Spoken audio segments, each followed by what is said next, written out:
Hello friends. स्वागत है आपका हमारे यूट्यूब चैनल आर के हिंदी कहानियों में। आज की कहानी है क्यों हो गए एक दूसरे से दूर। बहुत दिनों से एक बात कहना चाह रहा था। अर्जुन ने फिल्मी अंदाज में वैदेही का हाथ अपने हाथ में लिए कहा। अर्जुन कुछ और आगे कह पाता इससे पहले ही वैदेही ने मजाकिया लहजे में कहा, अगर एक स्मार्ट लड़की को कुछ कहना हो तो लड़के के लिए सबसे ज़रूरी बात आई लव यू ही होती है, और वो तो तुम 3 साल पहले बड़े अच्छे से कह चुके हो। अर्जुन बालों में हाथ घुमाते और गाल का एक हाथ से खींचते हुए वैदेही आगे कहती है, आई लव यू ही क्या, तुम उससे भी ज़्यादा कह चुके हो। वैदेही की बातों को मानो अनसुना सा करते हुए अर्जुन अपने में ही कुछ खो सा जाता है, मानो वो अपने सवालों का खुद ही जवाब तलाश कर रहा हो। अर्जुन के फिल्मी हीरो वाले सीरियस पोज को देखते हुए वैदेही कहती है, ऐसा क्या हुआ, तुम तो चुप्पी ही साध गए। चलो बताओ क्या कहना चाहते हो। अब वैदेही को सीरियस होते देख अर्जुन ने तुरंत ही बात को बदलते हुए कहा, चलो रहने दो, बाद में बताऊंगा, इतनी भी सीरियस होने की बात नहीं है। अर्जुन कुछ और कहता इससे पहले ही वैदेही बोलती है, इट इज़ नॉट गुड, तुम हमेशा ऐसे ही करते हो, जब कुछ बताना नहीं होता तो कोई बात चालू ही क्यों करते हो। अब वैदेही के मूड को बदलते हुए देखकर अर्जुन कहता है, बिना सुने तो तुम इतनी नाराज़ हो रही हो, सुनकर तो ना जाने क्या करोगी। तुरंत जवाब देती हुई वैदेही कहती है, यदि अच्छी बात होगी तो प्यार भी मिल सकता है, और कुछ बकवास हुई तो एक चांटा भी।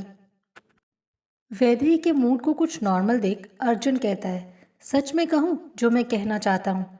वैदेही, हाँ कहो ना, क्या बात है।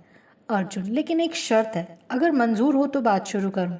वैदेही, अगर फालतू की कोई शर्त है तो बिल्कुल नहीं मंजूर। अर्जुन, यार हद है, एकदम छोटी सी शर्त है। वैदेही, चलो मंजूर, बोलो अब। वैदेही की शर्त वाली बात को मानने के बाद अर्जुन मन ही मन अब ये सोच रहा था कि वैदेही को ये बात कैसे कहूँ जिससे वो मेरे मन में जो है वो समझ सके, क्योंकि शब्दों की कुछ सीमाएं तो हमेशा ही होती हैं। शब्द हमेशा आपकी भावनाओं को पूर्णतया में अभिव्यक्त नहीं कर पाते। व्यक्ति चाहे जितना सोच ले, पहले से तैयारी भी कर ले, लेकिन जो वो सोचता है उसको शब्दों के जरिए नहीं बता सकता। अर्जुन की कुछ पल की चुप्पी को देख वैदेही के मन में भी सैकड़ों बातें आने जाने लगीं, जैसे कोई रिमोट से चैनल बदल रहा हो। इस बात को कहते हुए अर्जुन भी कुछ सहज महसूस नहीं कर रहा था। इतना नर्वस तो वो उस समय भी नहीं था जब उसने वैदेही को प्रपोज किया था। एक छोटी सी खामोशी को तोड़ते अर्जुन वैदेही के हाथ को पकड़ते हुए कहता है, शर्त के अनुसार तुम आज इस बात पर कोई रिएक्ट नहीं करोगी। आज रात के बाद कल हम इस बात पर बात करेंगे। वैदेही, ओके, अब आगे भी तो कुछ बोलो। हाथ में हाथ लिए आसमान को देखते हुए अर्जुन कहता है, मैंने पिछले कुछ महीनों से महसूस किया है कि हम मिलने पर बहुत बातें करने लगे हैं, और कभी कभी तो ये बातें हमारी तुम्हारी ना होकर किसी और की ही होती हैं। मिलने पर इतनी बातें तो हम पहले कभी नहीं करते थे, और पहले जो बातें होती भी थी वो मेरी और तुम्हारी ही थी। मुझे तो लगता है वैदेही, हमारे अंदर कुछ बदल सा गया है। अब तो कभी कभी हमारा झगड़ा भी होने लगा है, भले अभी ये ज़्यादा लंबा नहीं होता।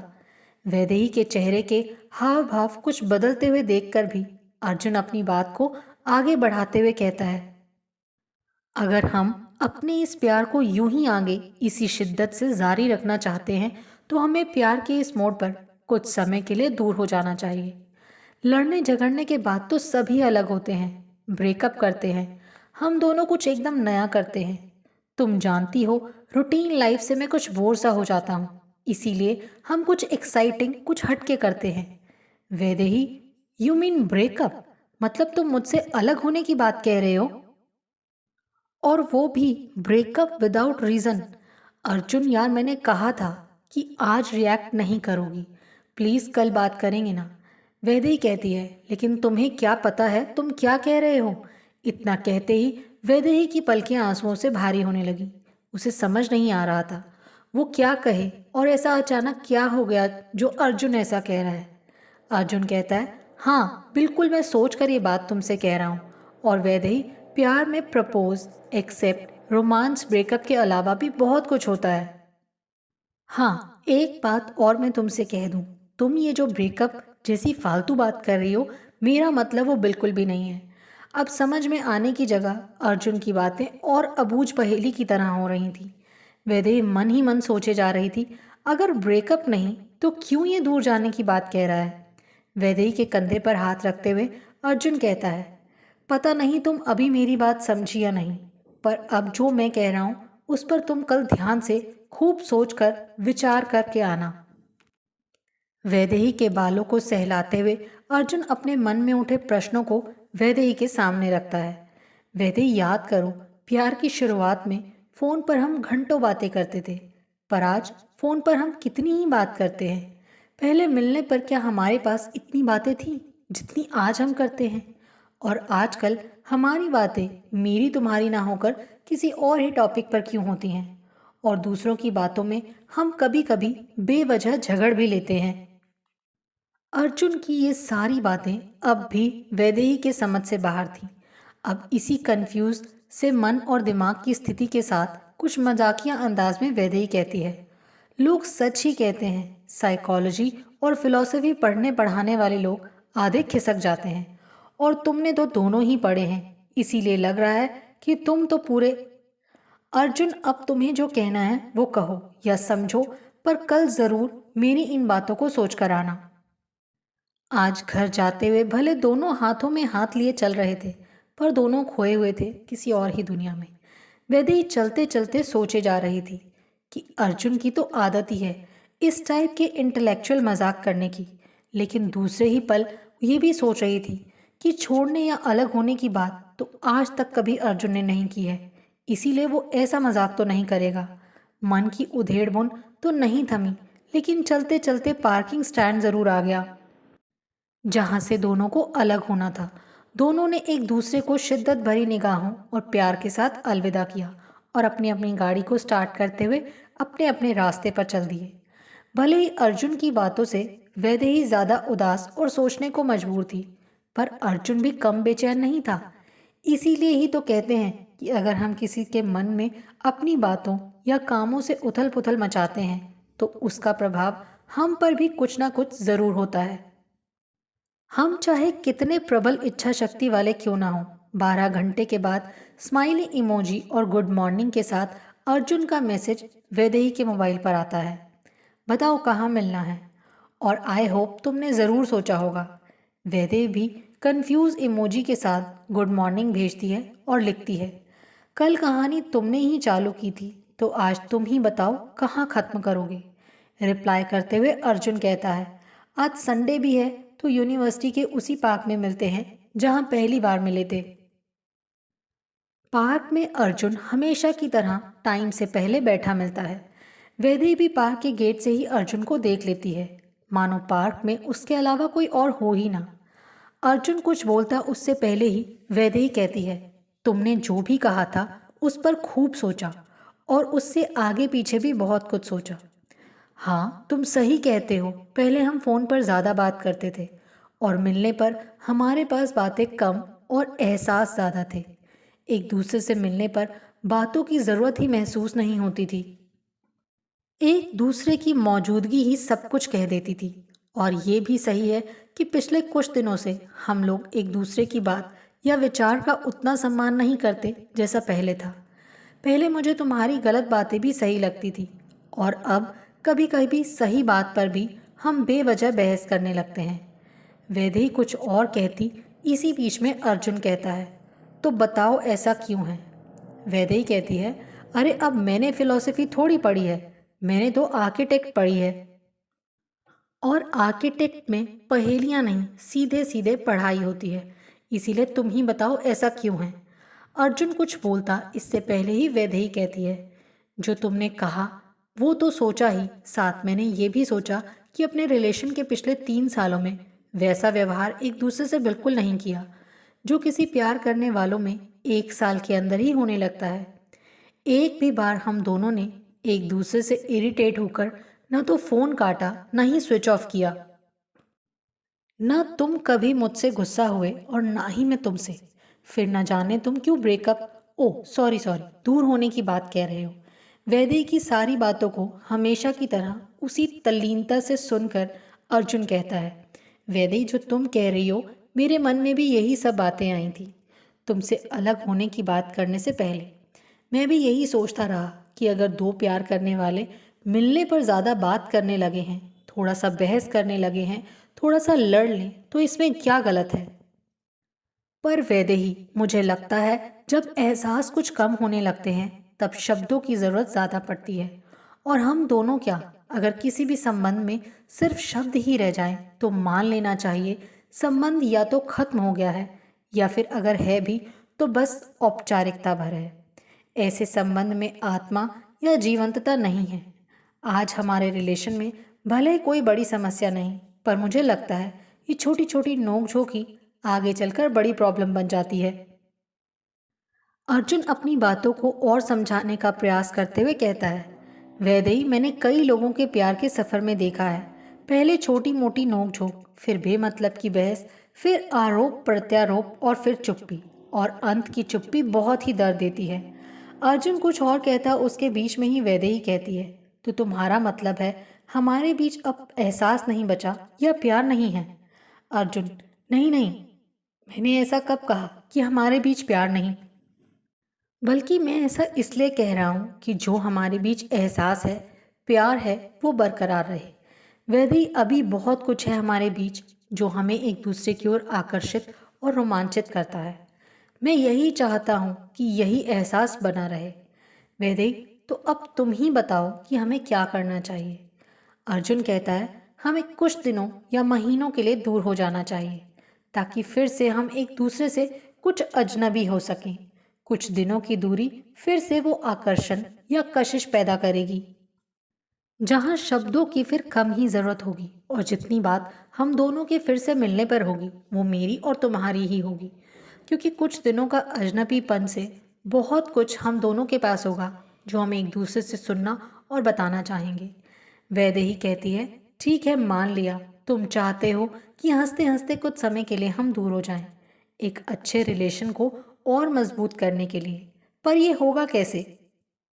अर्जुन कहता है, अरे यार, तुम आर्किटेक्ट में डिप्लोमा करने के लिए जो मूड बना रही हो उसे अहमदाबाद में ज्वाइन करो और हो जाओ अजनबी। और फिर हम मिलते हैं कुछ नए नए से होकर, विद न्यू एक्साइटमेंट के साथ। वेदी थोड़े थोड़े अजनबी बनने के चक्कर में कहीं इतनी दूर नहीं हो जाए कि फिर कभी मिल ही ना सकें। अर्जुन कहता है, अगर कुछ दिनों की दूरी हमें अलग कर देती है तो फिर हम दोनों को ही मान लेना होगा कि हमारा रिश्ता उतना मजबूत था ही नहीं, और ये दूरी तोड़ने या दूर जाने के लिए नहीं, बल्कि और नज़दीक आने के लिए है। वैदेही अर्जुन के इस प्रपोजल को दिल से स्वीकार कर पाई थी या नहीं, पर अर्जुन के इस दिमागी फितूर को मानते हुए अहमदाबाद में उसने अपना कोर्स ज्वाइन कर लिया। वैदेही नई जगह, नए दोस्तों और पढ़ाई में कुछ व्यस्त हो गई, पर रात में अर्जुन की यादें हमेशा उसके साथ रहती थी। अर्जुन और वैदेही को दूर हुए अभी 2 महीने ही तो हुए थे, पर अर्जुन का 6 महीने बाद मिलने का वादा जवाब देने लगा। 6 महीने के पहले न फोन करने और ना ही मिलने वाली अपनी ही बात को ना मानते हुए अर्जुन ने आज वैदेही को मोबाइल पर मैसेज भेजा। कुछ घंटे के इंतजार के बाद उसने फिर मैसेज भेजा, पर पहले मैसेज की तरह ही दूसरा मैसेज ना तो रिसीव हुआ और ना ही कोई जवाब आया। मैसेज का जवाब ना आने पर अर्जुन की बेचैनी बढ़ने लगी। बढ़ती बेचैनी ने अर्जुन के मैसेज की संख्या और लंबाई को भी बढ़ा दिया। और अब मैसेज क्या, वैदे ने तो कॉल भी रिसीव नहीं किया था। अब अर्जुन के मन में 100 सवाल उठ रहे थे। क्या वैदेही गुस्सा हो गई? कहीं वैदेही को कुछ हो तो नहीं गया, या कहीं कोई और बात तो नहीं? अर्जुन के मैसेज और कॉल करने और वैदेही के जवाब ना देने का सिलसिला लगभग 15-20 दिन चला। अंततः अर्जुन ने ठान लिया कि वो अब खुद ही अहमदाबाद जाएगा। माना जाता है कि स्त्री के व्यक्तित्व की ये खूबी और पुरुष के व्यक्तित्व की ये कमी होती है, जिसके कारण पुरुष अपनी ही सोची बात, विचार या निर्णय पर अक्सर कायम नहीं रह पाता, जबकि एक स्त्री किसी दूसरे की बात, विचार या निर्णय को उतनी ही शिद्दत से निभाने का सामर्थ्य रखती है जैसे वो विचार या निर्णय उसने ही लिया हो। जिस दिन अर्जुन को अहमदाबाद जाना था उसके एक दिन पहले अचानक रात में अर्जुन के मोबाइल पर वैदेही के आने वाले मैसेज की खास रिंगटोन बजती है। इतने लंबे इंतजार के बाद वैदेही के मैसेज आने से मोबाइल की स्क्रीन के साथ अर्जुन की आंखें भी चमक रही थी। पर मैसेज में न जाने ऐसा क्या लिखा हुआ था। जैसे जैसे अर्जुन मैसेज की लाइनें पढ़ रहा था, पढ़ने के साथ उसके चेहरे की रंगत भी उड़ती जा रही थी। मैसेज पढ़ने के बाद अर्जुन वैदेही से बोला, पहली बार मिलने से लेकर उस अंतिम मुलाकात को याद कर रहा था। बेड पर लेटकर एक टक ऊपर की ओर देखते हुए अर्जुन की आंखों से नमी झलकने लगी। कहा जाता है, जब दर्द गहरा होता है तो आंसू बिना रोए बिना आवाज के ही बहने लगते हैं। कुछ पल पहले जिस मैसेज के आने से अर्जुन की आंखें खुशी से चमकी थी, वहीं आंखें मैसेज पढ़ने के बाद नम थीं। वैदेही के मैसेज को कई बार पढ़ने के बाद भी अर्जुन को यकीन नहीं हो रहा था कि ये सब सही है। डियर अर्जुन, इतने दिनों से तुम मैसेज और कॉल कर रहे हो पर मैंने कोई जवाब नहीं दिया, उसके लिए सॉरी। मैं तुमसे बिल्कुल भी गुस्सा नहीं हूँ, पर क्या करूँ, तुमने जो कहा था मैं वही तो कर रही हूँ और तुम जानते हो तुम्हारी हर ख्वाहिश को मैं दिल से पूरा करने की कोशिश करती हूँ। सच अर्जुन, अभी भी मुझे पता नहीं कि दूर होने के लिए तुमने ये मजाक में कहा था या फिर किसी और वजह से। हो सकता है मेरे करियर बनाने के लिए तुमने ऐसा किया हो, पर अर्जुन ये सच है कि मैं तुमसे दूर होने की सोच भी नहीं सकती थी। अर्जुन, पिछले दिनों एक बात मेरे मन में रोज ही आती है। अभी तो हम सिर्फ प्यार में थे और शादी जैसा कोई बंधन भी नहीं था, पर तुम्हारे रूटीन लाइफ से बोर हो जाने के कारण हम कुछ दिनों के लिए दूर हो गए। पर अर्जुन, यदि शादी के बाद भी तुम रूटीन लाइफ से बोर होने लगे तब क्या होगा? अर्जुन, हम जैसी लड़कियों का गुण कहें या मजबूरी, हम तो दिल से जिस कंधे और हाथ को एक बार थाम लेते हैं उसे ही जिंदगी भर के लिए अपना साहिल समझ लेते हैं। लड़कियों की जिंदगी में, खासकर इंडिया में, रूटीन लाइफ से बोर होने का ऑप्शन नहीं होता है। इसीलिए मेरे और तुम्हारे बीच की इस कुछ दिनों की दूरी को फिलहाल अपना ब्रेकअप ही समझ रही हूँ। हाँ, जिंदगी बहुत लंबी है, इसीलिए आगे का मुझे भी कुछ पता नहीं क्या होगा। दुआ करती हूँ हम दोनों की जिंदगी में अच्छा ही हो। अब मैसेज और कॉल नहीं करना, क्योंकि तुम्हारे सवालों और बातों का मेरे पास इस मैसेज के अलावा कोई और जवाब नहीं है। लव यू, तुम्हारी वैदेही। आपको हमारी ये कहानी कैसी लगी, प्लीज़ कमेंट करके ज़रूर बताइए। अगर आप इस चैनल पर नए हैं तो इसे सब्सक्राइब करें और शेयर करें। Thank you.